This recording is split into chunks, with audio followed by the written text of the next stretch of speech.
Praise the lord. Good morning. మన ప్రభువును రక్షకుడైన యేసుక్రీస్తు పరిశుద్ధ నామంలో యేసుతో అనుదినము అని ఈ పరిచర్య ద్వారా ప్రతి దినము దేవుని యొక్క శ్రేష్టమైన వాక్యాన్ని వింటున్న మీ అందరికీ నా హృదయపూర్వక శుభములు. నా ప్రియ సహోదరి సహోదరుడా, చిన్న ప్రార్థన చేసుకుందాం. అందరూ తలవంచుకున్నట్లయితే. మహాగణుడా, పరిశుద్ధుడా, కృపగల తండ్రి, మహోన్నతుడా, ఈ రోజు నాయన ప్రభా, నీ కుమారులుగా నీ కుమార్తెలుగా నీ వాక్యాన్ని మేము ధ్యానించుకోబోచుండగా నీవే మాతో మాట్లాడి మమ్మల్ని అందరినీ బలపరిచి నీ వాక్యముతో మమ్మల్ని అందరినీ తృప్తిపరచమని యేసు శక్తి గల నామంలో ప్రార్థించి వేడుకొనిచున్నాం మా యెహోవా తండ్రి, ఆమేన్. God bless you. దేవుడు ఈరోజు మనతో మాట్లాడుతున్న మాట ఏంటంటే కుటుంబము అనగా మొట్టమొదటి కుటుంబము దేవుడే ఏర్పరిచాడు. కుటుంబమే సంఘము. అనేకమైన కుటుంబాలు కలయికే ఒక మందిరము. కనుక దేవుడు కుటుంబానికి అంత ప్రయారిటీనిచ్చాడు. కుటుంబంలో యజమానుడికి అనగా యజమానుడు ఎవరు? కుటుంబానికి పురుషునికి ఎంతో ఆధిక్యతను బైబిల్లో ఇచ్చినట్లుగా చూస్తున్నాం. పురుషునికి ఉంటున్న బాధ్యతలు అనేకమైనవి దేవుడు బైబిల్లో ఇచ్చినట్లుగా మనం చూస్తాం. మరి ముఖ్యంగా కుటుంబం అంటే మొట్టమొదటిగా భార్య భర్త, మొట్టమొదటిగా ఫస్ట్ ఆఫ్ ఆల్. ఆ తర్వాత వారికి పుట్టిన పిల్లలు, ఆ తర్వాత వారి తల్లిదండ్రులు, ఇంకా ఆ తర్వాత చుట్టాలు, మరొకరు, వీళ్ళంతా కుటుంబం. కానీ మొట్టమొదటి కుటుంబము భార్య భర్త. ఇంటి యజమానుడైనటువంటి భర్తే ఆత్మీయ స్థితిలో స్ట్రాంగ్గా ఉన్నాడు అనుకోండి, ఆ ఇల్లుని మనం చూడక్కర్లా. చాలామంది గృహాలలో స్త్రీలు స్ట్రాంగ్గా ఉంటారు, పురుషులు స్ట్రాంగ్గా ఉండరు. మరికొన్ని గృహాల్లో పురుషులు స్ట్రాంగ్గా ఉంటారు, కొంతమంది స్త్రీలు స్ట్రాంగ్గా ఉండరు. కానీ ప్రతి గృహములో పురుషుడు స్ట్రాంగ్ అయ్యాడు అనుకోండి, ఆ ఇల్లు చాలా ఆత్మీయంగా ఉంటుంది. ఎందుకంటే పురుషుడు ఇంటికి హెడ్ కనుక భార్యకు ఒక రూల్ వేసాడు అనుకోండి, ఆ రూల్ని ఖచ్చితంగా పాటిస్తుంది. అదే భార్య రూల్ వేసింది అనుకోండి, లేదు నాకు బిజీగా ఉంది, నేను చేయలేను ఇప్పుడు అని పురుషుడు తప్పించుకొని పోవడానికి అవకాశం ఉంటుంది. కానీ స్త్రీ తప్పించుకొని పోవడానికి అవకాశం ఉండదు. చాలా కుటుంబాల్లో 100% కూడా దేవుడు అంతగా ఫ్యామిలీకి అంత ప్రయారిటీనిచ్చాడు. అందులో పురుషునికి బాధ్యతనిచ్చాడు. భార్యగా భర్తగా ఇద్దరిని ఏకం చేసింది ఎవరు అనుకుంటున్నారు? బైబిల్లో కుటుంబాన్ని ఏర్పాటు చేసింది దేవుడైన యెహోవాయే. ఆదామునకు గాఢ నిద్ర కలుగు చేసి అతడి యొక్క ప్రక్కటెముకలో నుంచి ఒక దానిని తీసి ఆ చోటును మాంసంతో పూడ్చివేసి, ఆ తర్వాత దేవుడైన యెహోవా తాను ఆదాము నుండి తీసిన ప్రక్కటెముకను స్త్రీనుగాను నిర్మించి ఆమెను అతని యొద్దకు తీసుకొని వచ్చాను. ఇదంతా మనకి ఆదికాండము 2వ అధ్యాయము 21వ వచనము 22వ వచనంలో ఈ మాటలు మనం చూడొచ్చు. మొట్టమొదటికి వివాహానికి కర్త ఎవరు అంటే, ఆ యొక్క వివాహానికి పెద్ద అనొచ్చు ఒక మాటలో మనం చెప్పాలంటే, దేవుడైన యెహోవా. అప్పుడు ఆదాము మాట్లాడుతున్నాడు, ఏమంటున్నాడంటే, నా ఎముకలలో ఒక ఎముక, నా మాంసములో ఒక మాంసం నరుని నుండి తీయబడ్డావు గనుక నీవు నారి అనబడును అని. అప్పటి నుంచి వారిద్దరు కూడా ప్రేమ ఒకరి పట్ల ఒకరు కలిగి ఇద్దరు కూడా భార్యాభర్తలుగా వారొక ఫ్యామిలీగా ఏర్పరచబడ్డారు.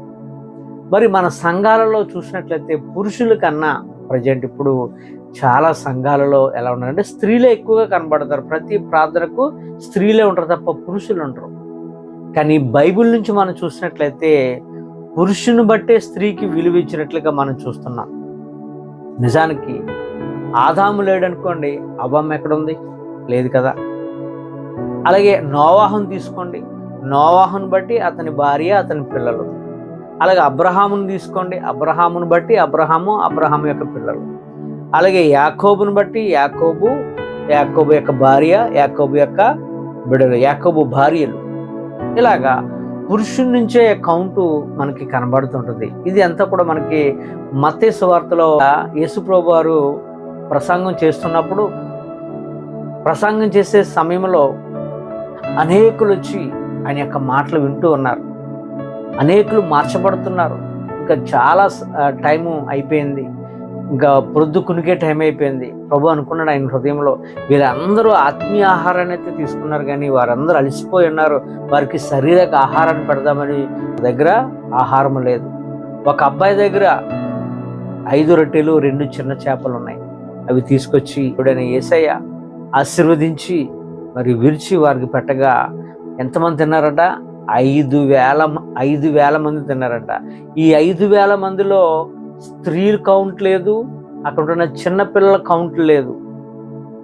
వారిని ప్రక్కన పెట్టేస్తే ఓన్లీ పురుషుల యొక్క కౌంటు ఎంతమంది అండి? 5,000 మంది అట. అందుకని ఆ టైంలో, ఆ రోజుల్లో స్త్రీలకి అంతగా గుర్తింపు లేదు. కౌంట్లెస్గా వారు, చిన్నపిల్లలు కూడా కౌంట్లెస్గా ఉండేవారు. మరి కుటుంబాల్లో భర్తగా ఈరోజు మనం ఈ మాటలు వింటున్నాం. మనం పురుషులుగా మరి మన బాధ్యత ఏంటి? కుటుంబానికి, నా కుటుంబానికి నా బాధ్యత, నా భారం ఏంటని ప్రతి పురుషుడు కూడా వేసుకోవాలి. ఆ వేసుకునే దాంట్లో మొదటగా 7 విషయాలు మనం కలిగి ఉండాలి. మొదటగా తెలివిగా కాపురం చేయువానిగా ఉండాలి. మనం వివాహం చేసుకున్న తర్వాత ఆ వివాహాన్ని కాపాడుకోవడానికి తెలివిగా కాపురం చేయాలట. అంటే భార్యను ఎలా చూసుకోవాలో, అలాగే తల్లిదండ్రులను ఎలా చూసుకోవాలో, స్నేహితులను ఎలా చూసుకోవాలో, సొసైటీలో ఎలా జీవించాలో తెలివితో కాపురం చేయవానిగా ఉండాలి. మాటలేం కాదు కాపురం చేయటం. తెలివి లేకపోతే మొక్కలైపోతాయి కుటుంబాలన్నీ కూడా. చాలా జాగ్రత్తగా తెలివిని కలిగి ఉండాలి. రెండవదిగా ఇంట బయట భర్త మంచి సాక్ష్యాన్ని కలిగి ఉండాలి. చాలామంది ఇంట్లో సాక్ష్యం ఉండదు, బయట సాక్ష్యం ఉంటుంది. కొంతమందికి బయట మంచిగా ఉన్నట్టుంటారు, ఇంట్లో అసలు కూడా వాళ్ళకి వాల్యూ ఉండదు. అలా ఉండకూడదు. మనం ఎలా ఉండాలంటే ఇంట బయట మంచి సాక్ష్యాన్ని కలిగి ఉండేవానిగా ఉంటేనే ఆ వ్యక్తికి గౌరవము, ఘనత కూడా. మూడవదిగా చూసినట్లయితే కుటుంబానికి భర్త ఎలాంటి వాడంటే ఒక గార్డ్, ఒక సంరక్షకుడిగా ఉండాలంటే, బాడీ గార్డ్గా. కుటుంబంలో ఏ పరిస్థితి అయినప్పుడు కూడా నిలబడాలి. నాకు బిడ్డలకు కానీ, నా భార్యకి కానీ, నా తల్లిదండ్రులకు కానీ ఏదైనా అయిందా నేనున్నానని ముందు నిలబడేవానిగా ఉండాలి. నాలుగవదిగా మనం చూసినట్లయితే ప్రతి పురుషుడు కూడా యథార్థత ఉండాలండి. యథార్థతను మనం ఎప్పుడైతే పోగొట్టుకున్నామో మన విలువ పోయినట్లే. ఐదవదిగా చూసినట్లయితే మనకి ఎంత ఉన్నప్పటికీ కూడా దీనుడిగా జీవించేవానిగా ఉండాలి. ఆరోదిగా పరిశుద్ధతను మనం కలిగి ఉండాలి. హోలీ జీవితాన్ని మనం కలిగి ఉండాలి. ఏడవదిగా ప్రార్థన పరుడిగా మనం జీవించాలి. మన గృహంలో పురుషునిగా మనం ఎలా ఉండాలంటే ఒక యాజకుడి వలె మనం జీవించేవానిగా ఉండాలి. నిత్యము ఒక తండ్రిగా నువ్వు ప్రార్థన చేసుకుంటే నిన్ను చూసి నీ పిల్లలు మోకరిస్తారు. నీవు ప్రార్థన చేసుకుంటే నిన్ను బట్టి నీ భార్య ప్రార్థనలో ఉంటారు. అది మనం కలిగి ఉండాలి. ఈ 7 విషయాలు నువ్వు ఎప్పుడైతే కలిగి ఉన్నావో నా ప్రియ సహోదరి సహోదరుడా, నిన్ను దేవుడు చూసి ఎంతో ఆనందిస్తాడు. మరి నువ్వు ఇన్ని మంచి పనులు చేస్తున్నావే, ఇన్ని మంచి పనులు, దేవునికి దగ్గరయ్యే పనులు చేస్తుంటే లోకంలో నువ్వు ఎవరికైనా నచ్చుతావా? నచ్చవు. అప్పుడే మనకి శత్రువులు పెరిగిపోతారు. సాతానుడు ఊరికనే ఉంటాడా? వాడు ఏదో రకంగా మన యొక్క మంచి లైఫ్ను వాడు బ్రేక్ చేయాలని వాడు రకరకాలుగా ప్రయత్నాలతో వస్తాడు.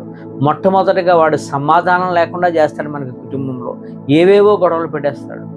మనం ఎప్పుడైతే సమాధానం కోల్పోయామో ప్రేమ ఆటోమేటిక్గా పోతుంది. అది భార్యాభర్తల మధ్య ప్రేమ కావచ్చు, అలాగే పిల్లల మధ్య ప్రేమ కావచ్చు, స్నేహితుల మధ్య ప్రేమ కావచ్చు, ఇంకా ఎలాంటి ప్రేమ అయినప్పుడు కూడా సమాధానం మనకు ఎప్పుడైతే లేదో ప్రేమను మనం కోల్పోతాం. అలాగా వాడు 2 ఆయుధాలతో వచ్చి మనలను చాలా డిస్టర్బ్ చేస్తాడండి. చాలా రకాలుగా డిస్టర్బ్ చేస్తాడు. మరి మనం ఎలా ఉండాలంటే మన ఇల్లు సాతానికి అందకుండా ఉండాలి అంటే మనం 2 కలిగి ఉండాలి. వాడు 2 ఆయుధాలతో వస్తే మనం కూడా 2 ఆయుధాలతో మనం కలిగి ఎప్పుడైతే జీవిస్తామో సాతానుడు మనల్ని చూసి పారిపోతాడు. ఏంటి అంటే సాతానుడు మన నుంచి భయపడేది దేన్ని చూసి కూడా భయపడ్డా, కానీ మనం ఎప్పుడైతే ప్రార్థనకు పూనుకొని మోకాళ్ళు ఉంచామో వాడు భయపడిపోతాడు, వణికిపోతాడు. చూడండి, దొంగ పోలీసుని చూస్తే ఎలాగైతే వణికిపోతాడో అలాగా సాతానుడికి భయం ఏంటంటే ప్రార్థన అంటే వాడికి భయం. నేను టచ్ చేయడానికి కూడా భయపడతాడు. రెండవదిగా పరిశుద్ధత. నువ్వు ఎప్పుడైతే దేవుని తెలుసుకొని లోకములో ఉంటున్న అందాలు, లోకములో ఉంటున్న సౌఖ్యాన్ని అన్ని విడిచిపెట్టి నువ్వు ఎప్పుడైతే ప్రత్యేకింపబడ్డావో నీ మీద దేవుని యొక్క అభిషేకం ఉంటుంది.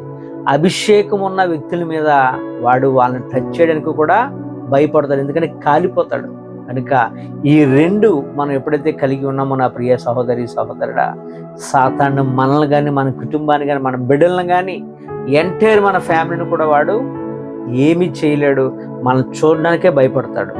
అట్లా ప్రతి పురుషుడు ఈ మాటలను బట్టి మన గృహాలు మనం కట్టుకోవాలి. మన గృహం పట్ల ఇంత గొప్ప శ్రద్ధను కలిగి మనం ఎప్పుడైతే ఉంటామో ఆ గృహములో నిత్యము ఆనందమే. ఆ గృహము ప్రభు ఇల్లుగా మార్చబడుతుంది. దేవునికి స్తోత్రం. ఆమేన్. God bless you.